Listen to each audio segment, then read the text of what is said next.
Hello നമസ്കാരം. പുതിയൊരു വീഡിയോയിലേക്ക് എല്ലാവർക്കും സ്വാഗതം. നമ്മൾ കുറച്ചായി വീഡിയോ ഇട്ടിട്ട് അത് പ്രൊഫഷണലി കുറച്ച് തിരക്കിലായിരുന്നു രണ്ടാളും, അപ്പോൾ വീഡിയോ ഇടാൻ പറ്റിയിട്ടില്ല. അപ്പോൾ നമ്മൾ ഇന്ന് നമ്മൾ ബോസിൻ്റെ വണ്ടി W124 മെർസിഡീസ് ബെൻസ് ആണ് സ്റ്റാർട്ട് ചെയ്യാൻ പോകുന്നത്. ആ വണ്ടി നമ്മൾ കുറച്ച് മുമ്പ് പണിക്കിട്ടതായിരുന്നു. അപ്പോൾ ഒന്ന് രണ്ട് പാർട്സ് നമുക്ക് കിട്ടാത്ത കാരണം വണ്ടി കുറച്ച് ലേഗായി പണി കഴിയാൻ, കുറച്ച് പാച്ച് വർക്ക്സും കാര്യങ്ങളൊക്കെ ഉണ്ടായിരുന്നു. അപ്പോൾ ഏകദേശം ഒരു 3-4 മാസം വണ്ടി അങ്ങനെ നിർത്തിയിട്ടാണ്, സ്റ്റാർട്ടൊന്നും ചെയ്യാണ്ട് പണിക്കിട്ടതാണ്. അപ്പോൾ നമുക്ക് ഇന്ന് വണ്ടി ഒന്ന് സ്റ്റാർട്ട് ചെയ്ത് നോക്കാം. അപ്പോൾ ഏകദേശം വർക്കുകളൊക്കെ ക്ലിയർ ആയിട്ടുണ്ട്. കുറച്ച് അപ്പോളിസ്റ്ററി വർക്ക് അങ്ങനത്തെയൊക്കെയാണ് ഇനി പെൻഡിങ് ഉള്ളത്. അത് വണ്ടി ഇപ്പോൾ ഉള്ള ഗ്യാരേജിൽ നിന്ന് നമുക്ക് എടുത്തിട്ട് വേറെ ഗ്യാരേജ് കൊണ്ടിടണം. അപ്പോൾ വണ്ടി ഒന്ന് സ്റ്റാർട്ട് ചെയ്ത് നോക്കണം ഇപ്പോഴത്തെ ഒരു അവസ്ഥയ്ക്ക് എങ്ങനെയാണ് അതിൻ്റെ സ്റ്റാർട്ടിങ് കാര്യങ്ങളൊക്കെ. നമുക്കൊരു വീഡിയോ ആവും ചെയ്തു. അതെ, ഗ്യാപ്പിലൊരു വീഡിയോ കിട്ടും.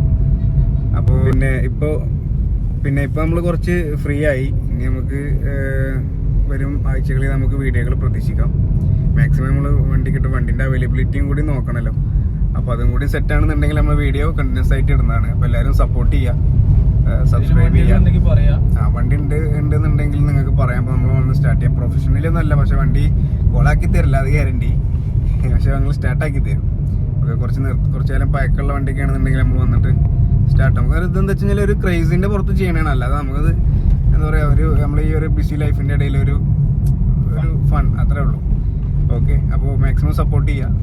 അപ്പോൾ നമ്മൾ ഏകദേശം ഗ്യാരേജിന് അടുത്തെത്താനായി. ചെറിയൊരു മഴയുടെ ഒരു സാധ്യത കാണുന്നുണ്ട്.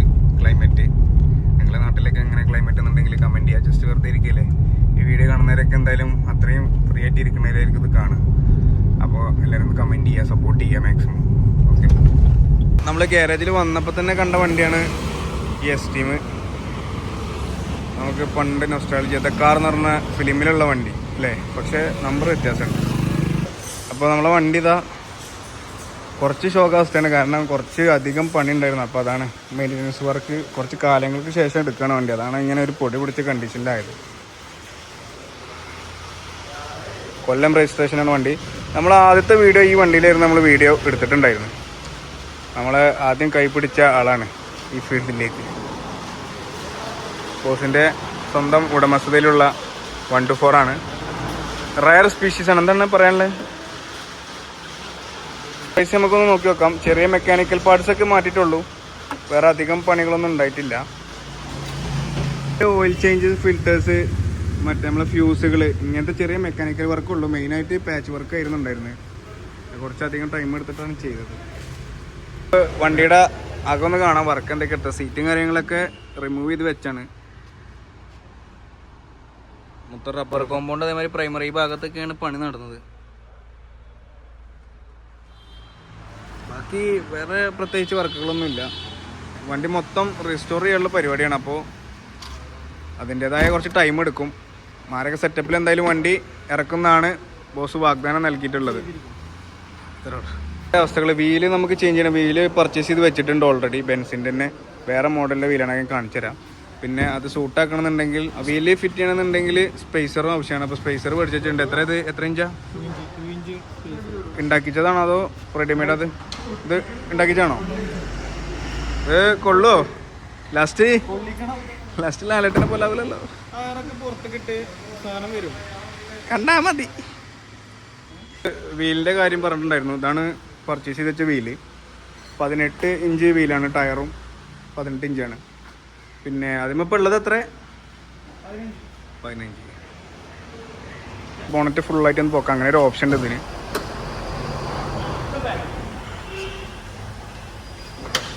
ഓക്കെ, ഇനി ഒരാൾക്ക് ഇഷ്ടം പോലെ സ്പേസ് ഉണ്ടെന്ന് വർക്ക് എടുക്കാൻ വേണ്ടിയിട്ട്. അങ്ങനെയുള്ളതിന് നെയ്ക്ക് അങ്ങനെയാണ് വേണ്ടിയിട്ട്. എന്താ പൊന്താത്തെ? ശരിടാ, ഇങ്ങനെ പൊങ്ങണില്ല എന്ന് പറയണ്ട.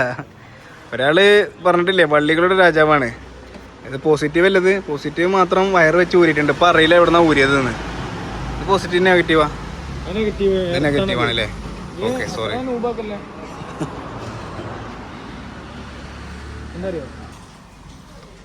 ചെറിയൊരു പരിശ്രമം വേണം ബാറ്ററി ഉള്ളിൽ കയറ്റണമെന്നുണ്ടെങ്കിൽ.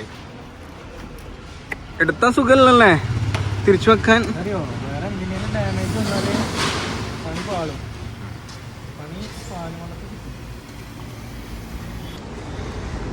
ബാറ്ററിയുടെ ടെർമിനലൊക്കെ നമുക്ക് ടൈറ്റ് ചെയ്ത് കൊടുക്കാം. വേറെ പ്രത്യേകിച്ച് പണിയൊന്നും എടുക്കേണ്ട ആവശ്യമില്ല. ഡീസലൊക്കെ ഓൾറെഡി ഉണ്ട് വണ്ടിയിൽ, അങ്ങനെ കൊണ്ടുവന്ന് നിർത്തിയതാണ്. ഓക്കെ, അപ്പോൾ നമ്മൾ ഡീസൽ ഒഴിക്കണില്ല എന്ന് കരുതരുത്. ആദ്യമേ ഇതിലുള്ളത് കാരണമാണ്. 4 മാസം കൊണ്ട് ഇപ്പോൾ പറ്റിപ്പോയില്ലല്ലോ എന്തായാലും. പ്രശ്നമല്ല. നമുക്ക് ചാവി ഒന്ന് ഓണാക്കി നോക്കാം. ഓക്കെ, ലൈറ്റൊക്കെ തെളിഞ്ഞിട്ടുണ്ട്. വലിയ വയറിങ് വലിയ പ്രശ്നങ്ങളൊന്നുമില്ല. കാരണം പാച്ച് വർക്ക് അങ്ങനെ ചെയ്ത കാരണം ഒന്നും പറയാൻ പറ്റില്ലല്ലോ. അപ്പോൾ 3 മാസത്തിന് ശേഷം നമുക്ക് ആദ്യത്തെ ക്രാങ്കിങ് എങ്ങനെയുണ്ട്, ആ ശബ്ദം ഒന്ന് നമുക്ക് കേൾക്കാം. സ്റ്റാർട്ട് ചെയ്തോ.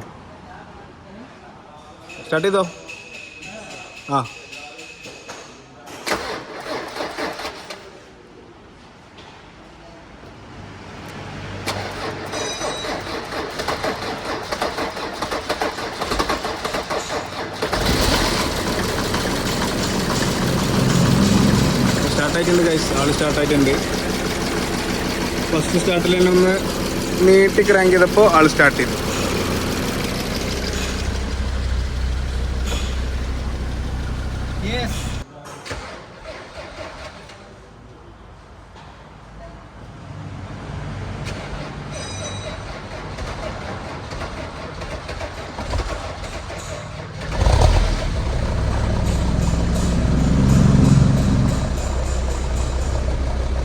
പുക വരും എന്തായാലും.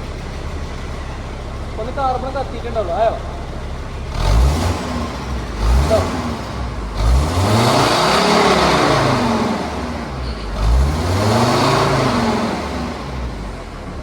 അപ്പോൾ സക്സസ്ഫുള്ളി നമ്മൾ വണ്ടി സ്റ്റാർട്ട് ചെയ്തു. ഓവർ പണി തന്നില്ല ആള്, അപ്പോൾ അതിന് സ്റ്റാർട്ടായി. ഇനി നമുക്ക് ഇതേപോലെ പണി തന്നെ മുതലല്ലേ, അത് വേറെ കാര്യം. ജർമ്മനാടാ, ജർമ്മൻ. നമുക്ക് എന്തായാലും ഇനി അടുത്ത വീഡിയോയിൽ പുതിയൊരു വണ്ടിയുമായിട്ട് കാണാം. എന്തായാലും നമുക്ക് വണ്ടി കിട്ടുന്നതിനനുസരിച്ച് നമ്മൾ വീഡിയോസ് അപ്ഡേറ്റ് ചെയ്യുന്നതാണ്. Okay, thank you.